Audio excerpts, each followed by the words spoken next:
नमस्कार दोस्तों, आज हम बात कर रहे हैं recruitment notification for the post of pharmacist at AIIMS New Delhi through common recruitment examination 5।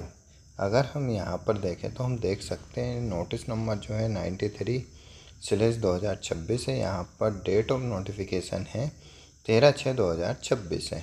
Detail recruitment advertisement हम देख रहे हैं कॉमन रिक्रूटमेंट एग्जामिनेशन 5 के थ्रू यहाँ पर फार्मासिस्ट का रिक्रूटमेंट नोटिफिकेशन दिया हुआ है। सबसे पहले अगर हम इम्पोर्टेंट डेट देखें तो हम देख सकते हैं यहाँ पर एडवर्टाइजमेंट के अंतर्गत अगर हम देखें तो एप्लीकेशन फॉर्म जो है 13/6/2026 से लेकर 3/7/2026 तक कैंडिडेट फिलअप कर सकते हैं। ऑलरेडी इन सर्विस कैंडिडेट को एनओसी सबमिट करने के लिए जो डेट है 8/7/2026 दी हुई है। साथ ही साथ एप्लीकेशन फॉर्म का स्टेटस जो रहेगा एक्सेप्ट और रिजेक्ट के लिए वो अपलोड 11/7/2026 को डिस्प्ले किया जाएगा।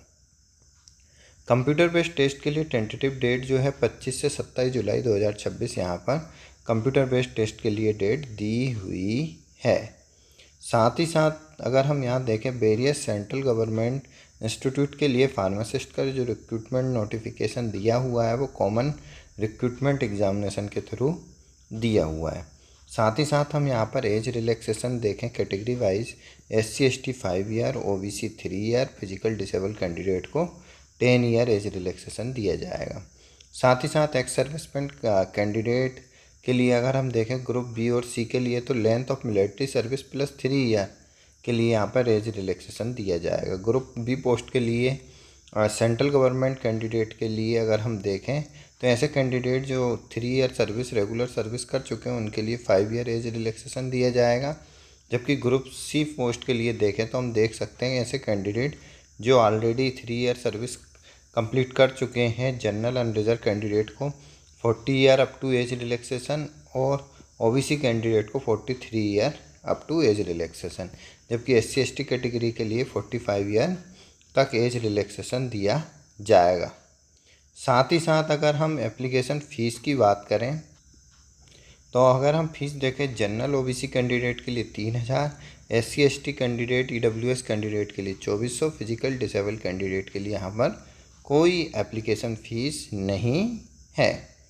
स्कीम ऑफ एग्ज़ामिनेशन अगर हम यहाँ पर देखें तो हम देख सकते हैं ड्यूरेशन ऑफ एग्ज़ामिनेशन जो रहेगा 90 मिनट्स रहेगा। टोटल 100 MCQ क्वेश्चन रहेंगे, टोटल मार्क्स 400 रहेंगे। साथ ही साथ जिसके अंतर्गत अगर हम देखें तो 20 MCQ जो रहेंगे general knowledge, aptitude knowledge of computer और 80 MCQ जो रहेंगे फार्मेसी सब्जेक्ट से यहाँ पर रहेंगे। साथ ही साथ अगर हम देखें तो क्वेश्चन पेपर जो रहेगा 5 सेक्शन में रहेगा और एक सेक्शन के लिए जो टाइम दिया हुआ है 18 मिनट ड्यूरेशन ईच सेक्शन के लिए रहेगा।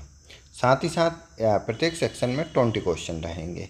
साथ ही साथ अगर हम यहाँ पर देखें तो एक महत्वपूर्ण पॉइंट है, each section will be appear 1 by 1 during 90 minute duration at one time only. Access to visible active part to view, answer will be disable after lapse of set. तो यहाँ पर कहने का मतलब है कि 18 मिनट ड्यूरेशन के बाद एक सेक्शन यहाँ पर कम्प्लीटली फिनिश हो जाएगा जिसको आप प्रीवियसली क्वेश्चन अटेम्प्ट नहीं कर सकते। तो यहाँ पर अगर हम नेक्स्ट देखें तो ईच क्वेश्चन के लिए यहाँ पर 4 मार्क्स दिए जाएंगे, जबकि नेगेटिव मार्किंग जो है 1/4 नेगेटिव मार्किंग दी हुई है। क्वालिफाइंग मार्क्स देखें तो 40% अनरिजर्व EWS के लिए, 35% OBC और 30% जो है SC/ST कैटेगरी के लिए, जबकि फिजिकली डिसेबल कैंडिडेट के लिए यहाँ पर 30% मिनिमम क्वालिफाइंग मार्क्स दिए हुए हैं। फार्मेसी कैंडिडेट के लिए पोस्ट कोड देखें तो dispensing attendant, pharmacist grade second के लिए यहाँ 80 क्वेश्चन फार्मेसी से पूछे जाएंगे और पेपर की जो लैंग्वेज रहेगी वो इंग्लिश रहेगी। एसेंशियल क्वालिफिकेशन देखें पोस्ट कोड 12 पे हम देख सकते हैं डिस्पेंसिंग अटेंडेंट, फार्मासिस्ट और फार्मासिस्ट ग्रेड सेकंड। तो यहाँ पर अगर हम देखें तो हम देख सकते हैं एम्स भुवनेश्वर, एम्स भोपाल, एम्स रायपुर और एम्स पटना के लिए डिस्पेंसिंग अटेंडेंट की पोस्ट दी हुई है। एज लिमिट जो है 21 से 27 साल दी हुई है। पे लेवल 4 पर सैलरी रहेगी। एसेंशियल क्वालिफिकेशन देखें diploma in pharmacy from recognise university और साथ ही साथ रजिस्ट्रेशन जो है फार्मेसी काउंसिलिंग ऑफ इंडिया में रजिस्ट्रेशन होना अनिवार्य है। जबकि अदर एम्स हम देख सकते हैं यहाँ पर एम्स बठिंडा, मदुरई, मंगलगिरी, न्यू दिल्ली, रायबरेली, राजकोट, एम्स विजयपुर, सभी एम्स के लिए यहाँ पर फार्मासिस्ट की वैकेंसी दी हुई है। साथ ही साथ अगर हम यहाँ पर एज लिमिट की बात करें तो हम देख सकते हैं एम्स के लिए जो एज लिमिट है 21 से 27 साल, लेकिन यहाँ पर पे स्केल 5 पर फार्मासिस्ट की सैलरी रहेगी। एसेंशियल क्वालिफिकेशन जो है diploma in pharmacy from recognised university और फार्मेसी काउंसिलिंग ऑफ इंडिया में रजिस्ट्रेशन होना अनिवार्य है। डिजायरेबल एक्सपीरियंस जो मांगा manufacturing, storage, testing, transfusion fluid, reputed hospital और इंडस्ट्री। साथ ही साथ सभी पोस्ट के लिए यहाँ पर एज रिलैक्सेशन जो 21 से 27 साल है।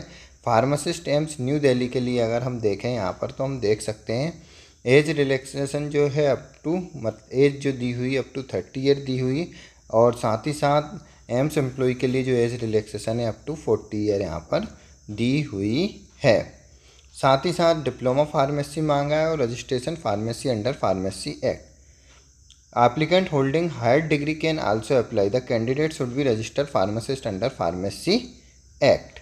तो हायर डिग्री कैंडिडेट भी अप्लाई फार्मासिस्ट एम्स न्यू दिल्ली के लिए अप्लाई कर सकते हैं। साथ ही साथ अगर हम यहाँ पर एज लिमिट देखें तो फार्मासिस्ट के लिए यहाँ पर हम देख रहे हैं अटल बिहारी वाजपेयी इंस्टीट्यूट के लिए यहाँ पर मेडिकल साइंस और doctor Ram Manohar Lohia hospital new Delhi के लिए एज लिमिट जो है 28 से 25 साल दी हुई है। साथ ही साथ डिग्री कैंडिडेट के लिए देखें तो सीरियल नंबर 16 पे हम देख सकते हैं pharmacist CNCI Kolkata, upper age limit जो है 30 साल है। साथ ही साथ age relaxation government of India norms के अकॉर्डिंग दिया जाएगा। यहाँ पर अगर हम देखें डिग्री तो B pharma candidate pharmacist CNCI Kolkata के लिए अप्लाई कर सकते हैं। साथ ही साथ डिप्लोमा इन फार्मेसी कैंडिडेट यहाँ पर जो मांगा है 2 ईयर एक्सपीरियंस मांगा है इन रेप्यूटेड हॉस्पिटल और इंस्टीट्यूट। साथ ही साथ फार्मेसी काउंसिलिंग ऑफ इंडिया में रजिस्ट्रेशन होना अनिवार्य है। तो यहाँ पर हम देख चुके हैं सभी 25 सीरियल नंबर तक यहाँ पर फार्मासिस्ट की पोस्ट दी हुई है, जिसके अंतर्गत mainly diploma in pharmacy candidate eligible हैं। CNCI कोलकाता के लिए यहाँ पर degree in pharmacy candidate apply कर सकते हैं। लगभग 64 पोस्ट के लिए यहाँ पर फार्मासिस्ट डिस्पेंसिंग अटेंडेंट के लिए रिक्रूटमेंट नोटिफिकेशन दिया हुआ है। डिटेल नोटिफिकेशन के लिए कैंडिडेट www.emsexam.ac.in पर विजिट कर डिटेल में नोटिफिकेशन प्राप्त कर सकते हैं।